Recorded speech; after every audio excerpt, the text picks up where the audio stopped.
Hi, and welcome to another video. So today's video is actually going to be about how to start a freight brokerage company. What exactly is a freight broker? I'm going to go ahead and explain to you the different tasks that a freight broker has. I'm also going to explain to you how to open up your own company, how to apply for your authority, your MC, your USDOT, the other permits and permissions that you need to have as a business owner to open up a freight brokerage company as well. I'm also going to explain how to find shippers, how to build a carrier base, and how to negotiate with freight. So the first thing we want to go ahead and go through is how do you open up a freight brokerage company? Now, the first thing you want to go ahead and do is you want to go ahead and establish a name. Now, when you go ahead and establish a name, you have to make sure that this name is not being used in your state.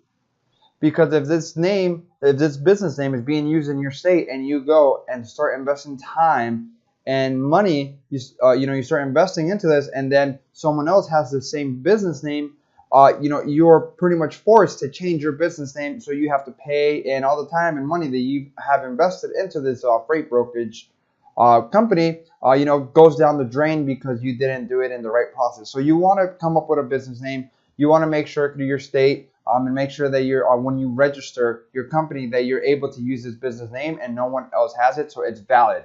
Now, that's the first step you want to go ahead and do as far as that. Next thing you want to go ahead and do is you want to start looking into the permissions, into the paperwork, the permits that you need as a freight broker. You do need to get what is called a surety bond, which is $75,000 surety bond. That doesn't necessarily mean that you have to pay $75,000 up front or any of that end. It's just it's kind of like an insurance almost that you have to have as a freight broker that covers your like your load, like your work. So you have to get a surety bond, and it's something that it's a necessity. It's needed. Without that, you really can't open up a business. Next thing you want to go ahead and have is the BOC reform. It's something that you can actually get from the Department of Transportation. It's nothing too expensive. You can get them for $20. You just got to go ahead and do your research. It's pretty much just, I guess, an individual accountable to your, kind of to like your business who, does some type of the paperwork that's needed as far as if there's any type of, things that with court or any type of paperwork.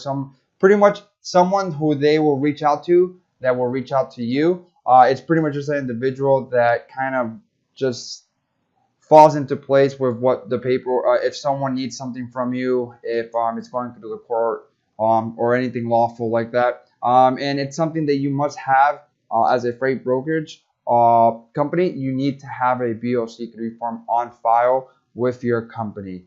So you need that surety bond, you need that BOC3 form. You should do your research on it. Do your additional research, see what exactly they quote you out as far as the surety bond. The BOC reform, it's typically very affordable. It's very cheap. As far as the surety bond, same thing. There's a little upfront cost to it, but it's not anything that will break your bank. Now, I'm going to go ahead and explain to you guys a little bit about what is a broker, what does a broker do, why are brokers needed.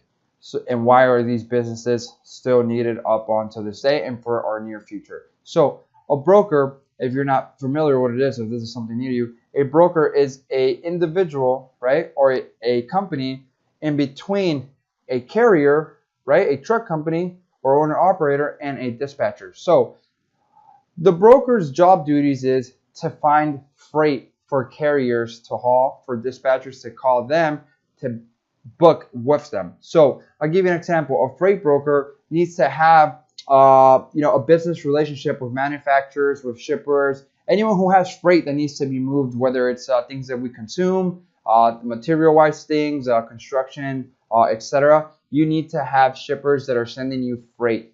Usually the way this works is you get onto their daily load list, where they send you a load of a list of the loads that they have available for that week or for that month, etc., however they work.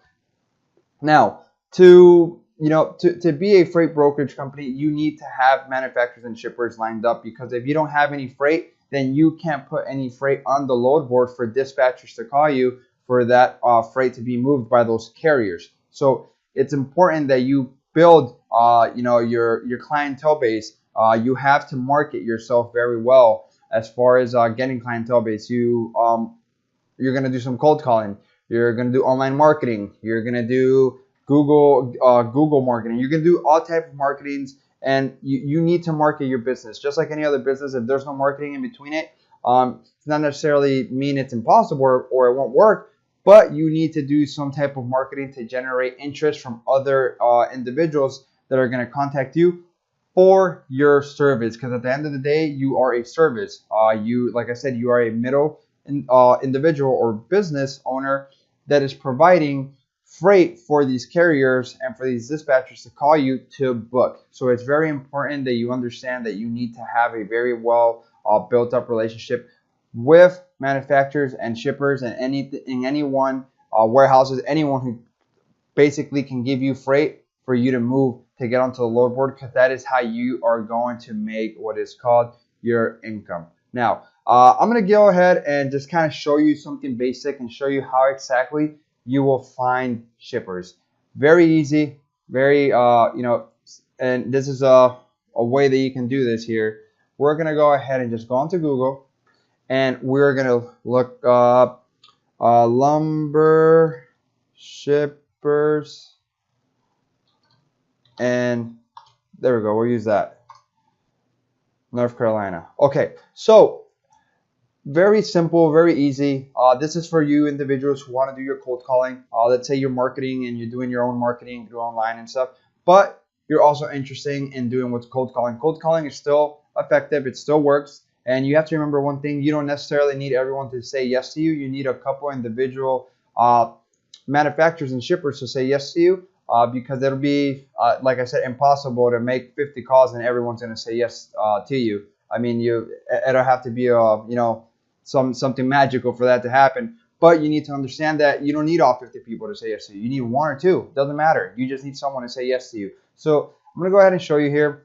What we'll do is, to do cold call, we'll kind of just click on this here, Worldwood Co. So as you can see here, it has all their information. It has their address, it has their hours, and it has their phone number. It even has a website. You can just kind of click on the website, and you can kind of see who they are, what they're about. You kind of want to just do your own little research on them, kind of see what they are. As you can see here, it looks like they're a warehouse. As you can see here, it looks like they load. So this could be a potential business relationship that you could build with these individuals. So you as a freight broker, you want to go ahead and call these companies. If you can see from this little picture, it looks like they're some type of manufacturing plant, right? They look like they're, they have a bunch of different warehouses. So they must be, a company that's loading trucks, getting trucks out there, and usually lumber. That's the only way you can get them out of there. It's either, they have their own fleet, or they're hiring, or they have freight brokers that work with them that get onto their load list. So going back here, I just wanted to show you how simple it is to kind of look for manufacturers and shippers. It's not as hard as you think it really is. You just need to know how to call. When you call, you want to be able to present yourself in a very professional and well-spoken manner. So you want to know what you're talking about, and you want to look like you know what you're talking about. So it's very important that you take a training for freight broker, and you want to make sure that you're able to understand what freight brokerage is. You want to be able to understand the terminology of trucking, TL, truckload, PTO, partial load. You want to be able to know all these things, because when they go ahead and they have some type of interest in your service for a freight broker, and then they start talking to you in the terminology of freight brokerage, or they start to explain things to you, dimensions, and you have no clue about what they're speaking about, they are going to lose all interest that you just generated, because you don't know what you're doing. So it's extremely crucial that you take a training for freight brokerage and you know what you're doing. It's like I always explain, you can't fix a boat engine if you've never seen a boat engine. It's just nearly impossible. You have to learn how to do it to fix it. This is the same way. Just like any other career there is, you have to learn what you're doing to be able to get compensated for it. So you want to learn freight brokerage. You want to take a training. But as you can see here, it's very easy. We'll click on this next one. As you can see here, it looks like a warehouse. It looks like it's a little yard. It's a potential. You want to call, hey, how's it going? My name is so and so. I'm calling on behalf of so and so, and I wanted to see if you have any available freight that needs to be moved for the remaining of the week. Are you guys looking to add any new freight brokerage to your load list? It goes 3 ways: yes, no, maybe, call me back. That's just the way it's really gonna go. There's no twist to it. It's either they're gonna say yes, they're gonna say no, or they're gonna tell you call me back, or let me get you to the right person. So you need to understand that those first 30 seconds of that initial call, you want to be as professional as you could be. Now, let's say they say, yeah, you know what, I'm kind of interested in your service. Can you send me a little bit of information about you? You always want to have what is called a company presentation.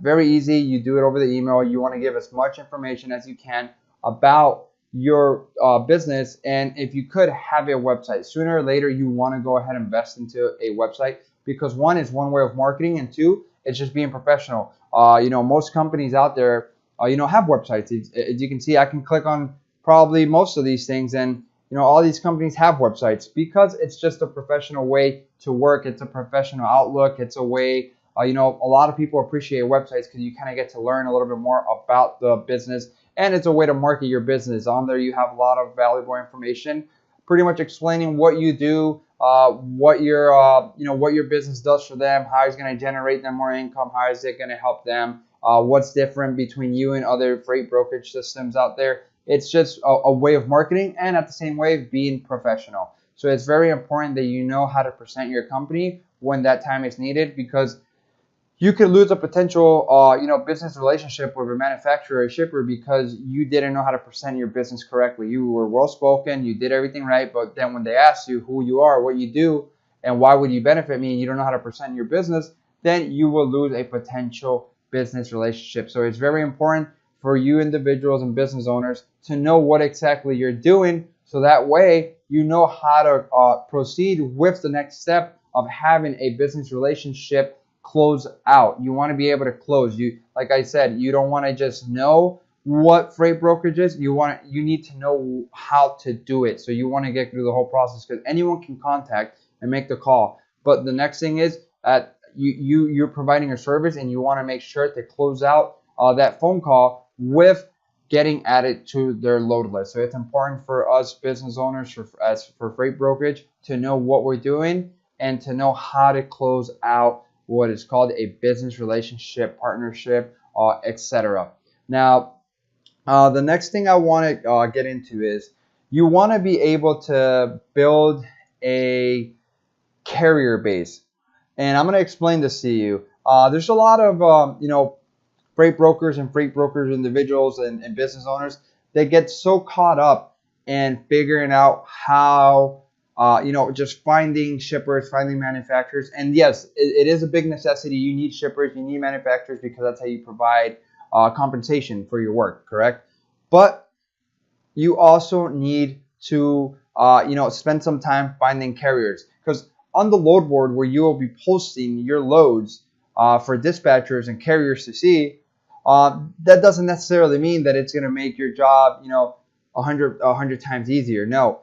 Sometimes, you will post loads and, someone won't call you. And it doesn't necessarily mean that your rates are bad, or that, that you're not paying well enough, or they're not interested in you. No, it doesn't necessarily mean that. It just means that when you have a carrier base, when you have, carriers under you that are, that, you got all their information, you have a carrier, basically agreement with them, you can kind of market yourself. So I'll give you an example. Let's say you as a business individual, you have contacted about 20 truck companies, and out of those truck companies, 5 of them, let's say 10 of them say yes to you. Now what happens? All the freight that you have available, correct, that needs to be moved within that week, you can easily populate, kind of like what shippers do, a load list, but you can add carriers to that load list, and you can send it to all your carriers. So that way, it's a way of marketing your freight. You can send it to them, and if someone's interested, they would give you a call back. It's just building a carrier base to give you more possibilities of your freight to be picked up at a faster and more convenient time. And I'm going to go ahead and show you guys how exactly you can do that. It's really very similar to this, and you'll see we're going to use a flatbed company in North Carolina, right? Because we're looking at North Carolina. So as you can see here, it looks like there's a bunch of different companies, right? Some of them are based out of home, if you saw there. Some of them are actual like big businesses, as you can see.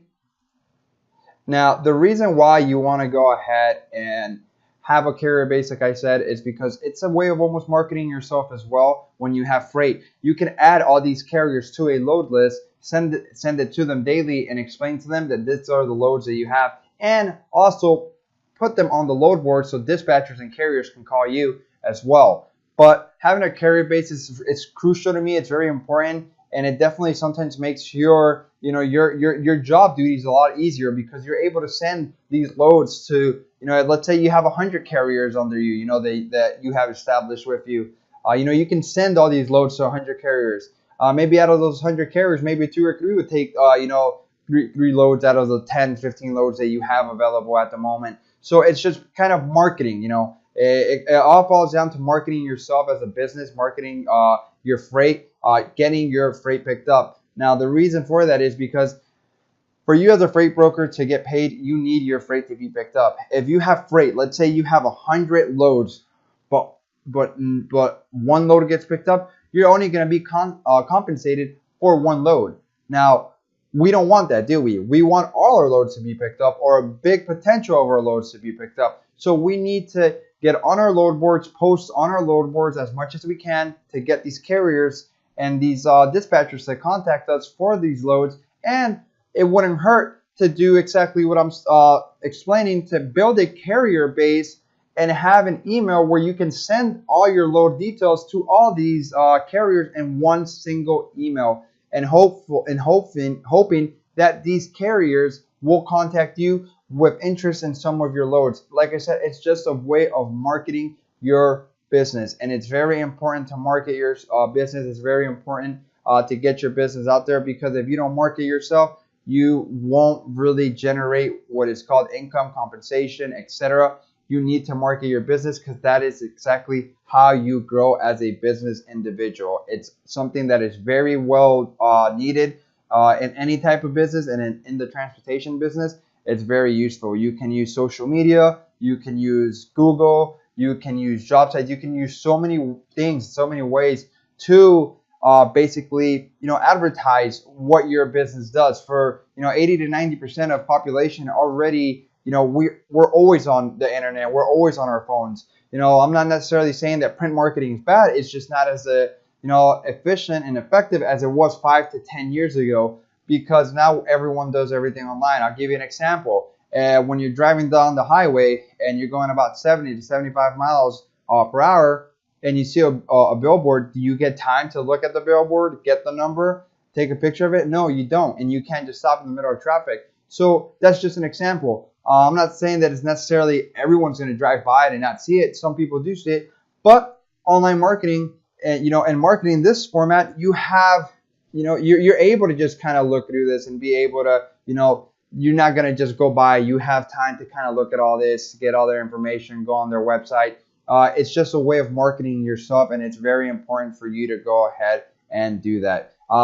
Next thing I want to go ahead and touch base on, with opening up a freight brokerage company, you need to learn the negotiation side of the business. Now, I'm not necessarily saying that you have to be a huge, negotiator, or that you need to be the best negotiator in the business, but you need to have common negotiation sense. So what exactly does that mean? When you're coming down to basically, when you're getting on a load list, and shippers tend to ask you, all right, well, I have usually freight from like Baltimore to Houston. What do you usually take that for? Or what are you going to charge me for to get that freight from there to there? Now, I'm going to explain something to you. The way you get paid as a freight broker is you necessarily get paid off of the revenue from the load.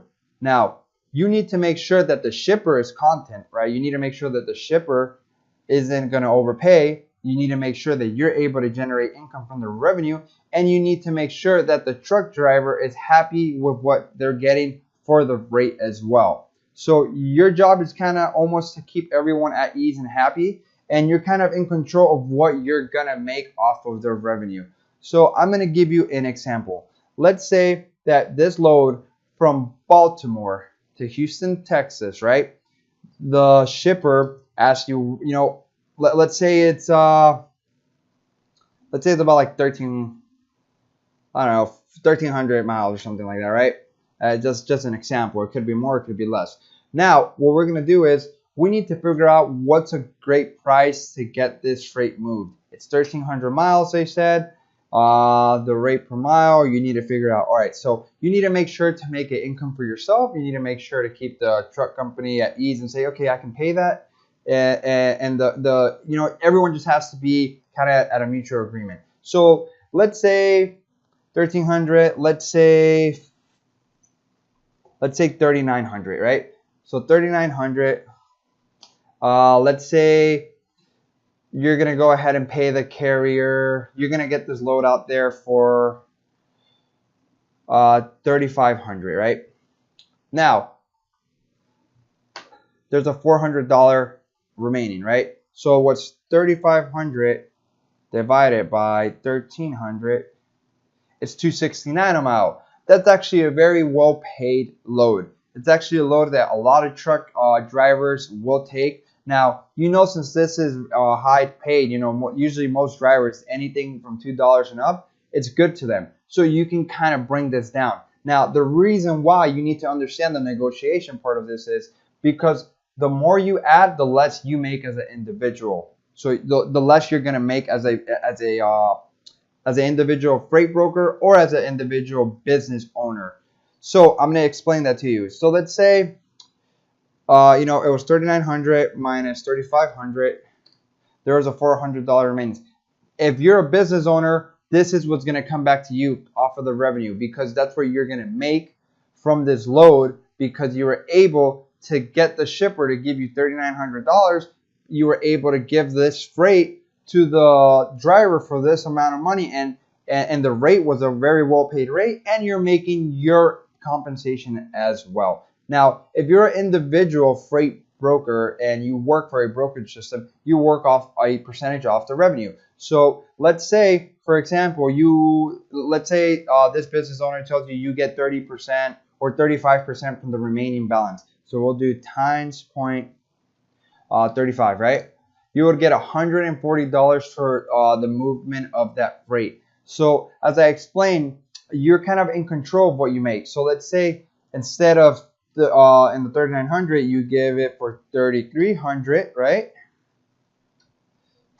There's a $600 balance. As a freight broker business owner and you're running your own business, that's what you're making, because you're going to get the remaining balance between the revenue, right? Now, if you're an individual freight broker agent and you're working for a brokerage company and you're making 35%, you're going to do times 0.35, and now instead of making 140, you're going to make $210. So you're kind of almost in control of what you're going to make as a freight broker business owner, or as a freight brokerage individual, working for a brokerage business. So it is very important to learn the negotiation side of this business, because you want to make sure that everyone is happy, everyone is getting compensated for their work. You want to make sure that you are compensating yourself for your work as a business owner or as a freight broker agent. You want to make sure that the shipper manufacturer is happy with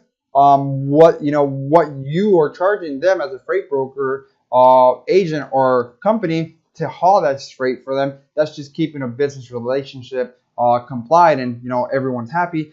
And at the same time, you want to make sure that the driver is happy with the rate, because they obviously need to make money. The truck driver and truck company need to make their compensation as well. So you kind of just split up the whole entire profit in between two parts, and freight broker and truck company getting paid, and then the shipper manufacturer is also getting his money worth it. So he's not getting you're not over you're not overcharging him. He's not overpaying you to get this freight.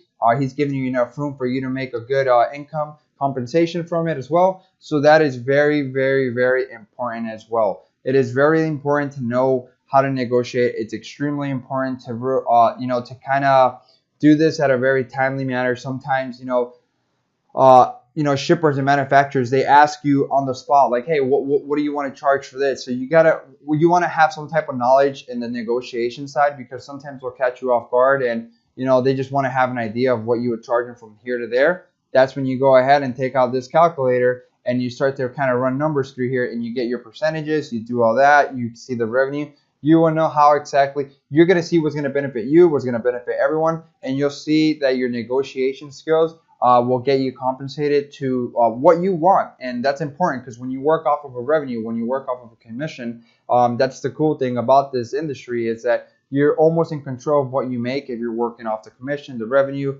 etc. So there's plenty of income, potential income to be made if you're doing this right. And like I said, these are things that you have to learn. These are things that you have to take a training for. And you definitely want to have as much knowledgeable information in the transportation industry to be able to get through this process, to become a freight broker agent or become a freight broker business owner. And it's definitely one of those things where it won't break your bank to start, and it could definitely help you build up your bank. So it's just the transportation industry is very well built. It's $1 billion industry, not even $1 million industry, but $1 billion industry.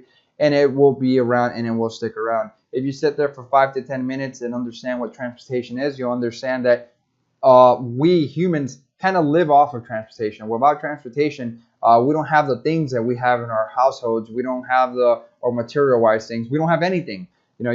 Our construction sites, you really don't have any of that stuff. So it's important for us to understand the business and to know what we're getting ourselves into. It is very, very important. So that was pretty much the last topic as far as freight brokerage, business owner, and individual freight broker agent informational video. I'm gonna go ahead and just give you a little recap, a little replay on exactly what we spoke about. Just refresh your mind here, so you can kind of go through it again. So the first thing, like I said, you want to go ahead and get a name for your company. If you're going to become a business owner, you want to make sure to register this company in your state. You want to make sure that no one has this specific name in your state, because if someone does and you invest money and time into it, then it becomes an issue, because then you are pretty much forced to change your business name. So you want to do things, you want to comply the correct way. The next thing you want to go ahead and do is you want to go ahead and get your surety bond. You want to find out and do your research on what papers, what forms, what insurances, what do you need as a freight broker to go ahead and start up a business. Now, this is why it's important to take a training and to take a class, because while you're taking a training and a class, they will explain all this to you. So you need a surety bond, you need the BOC3 form, you need all those paperwork to have on file for your company. So then that way you can go ahead and get what is called your authority, your MC number and your US DOT number as well. So that way you're a working company and your authority is valid. So that would be the next step, to go into the Department of Transportation, do everything online, and get your authority and be able to start your company. You can do it from the comfort of your home. You can do it from an office. You can basically do it from wherever you want to go ahead and proceed with this business. Next thing that we want to go ahead and speak about was the duties. Like I explained to you guys, what is a freight broker? What does a freight broker do? Why are freight brokers needed? Why are these companies still established and running? It's very well needed in the transportation industry, and everyone kind of works off of each other. Dispatchers need brokers, brokers need dispatchers. Everyone is kind of individually helping each other to keep the transportation business going. The next thing was finding shippers. You need to learn how to find shippers. Like I said, I was showing you very easily over on Google. You can find shippers. You can do cold calling. You want to get into what's marketing. You have to market your business. You have to market what is your company. You basically have to market as much as you can. As far as you as a business owner or individual, you want to go on Google. You want to at any type of social media. You want to market your business as much as as much as you can to get your business out there and to be able to grow and expand. It is very important to grow and expand, and marketing will get you there. It will get you more leads. It will get you more feedback, and that is what's going to generate your compensation for your business. You also want to build a carrier base. You want to be able to have those carriers. Like I said, it's just a way of marketing yourself and being able to have, being able to send your loads that you get all week to different carriers to help you not only just post on a load board, because you, as a freight broker, you want to post on the load board because that's how dispatchers and truck companies get back to you and contact you. But you also want to have a very well built, relationship, business relationship with carriers as well that will give you, that sort of security that you're sending your freight that you have available to 40, 50 trucks. Out of those 40, 50 trucks, if one or two of those trucks are picking up your freight, that's a way of marketing your business just by email. It's like I said, and that's what's going to develop compensation on your end.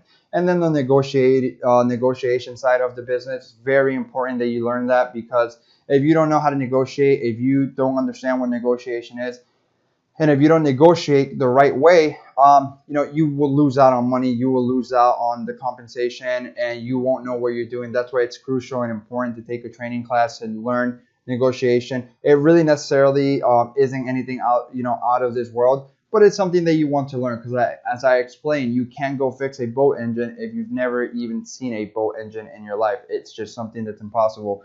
We have to learn. We have to see things and learn things to be able to make them work. So other than that, I want to go ahead and thank you guys for tuning into this video, and hopefully that all this information that I was able to provide to you guys will help you in your near future to become business owners or to become freight broker agents. And I want to thank you one more time for staying tuned and watching this video, and until next time, thank you.